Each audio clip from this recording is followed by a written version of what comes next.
సూర్యగ్రహణం మనకి లేదంట మమ్మీ, తెలుసా నీకు? నువ్వు నేను క్షేమం, నువ్వు నేను క్షేమం. వెల్కమ్ టు ముచ్చటైన మాట అండి. అవును, 21వ తారీఖున అమావాస్య నాడు అంటే ఆదివారం నాడు వచ్చిన మన సూర్యగ్రహణం వలన మనకి ఎటువంటి ఇబ్బందులు లేవు. అలాగనే గర్భిణీ స్త్రీలు కూడా ఎటువంటి నియమాలు పాటించవలసిన అవసరం లేదు. ఎందుకంటే అందరికన్నా కష్టమైంది గర్భిణీ స్త్రీలకి. వాళ్ళు తిన్నగా పడుకొని ఉండాలి, ఏ పని చేయకూడదు, ఇది అది కదా.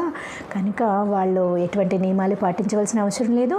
ఈ గ్రహణం మనకి సంబంధించింది కాదు, మనకి కనిపించదు. ఎందుకంటే సూర్యగ్రహణం రాత్రి 10:30కి వస్తుంది కనుక మనం ఎటువంటి నియమాలు పాటించవలసిన అవసరం లేదు. So be happy. Thank you. Keep watching. Please subscribe ముచ్చటైన మాట. Thank you.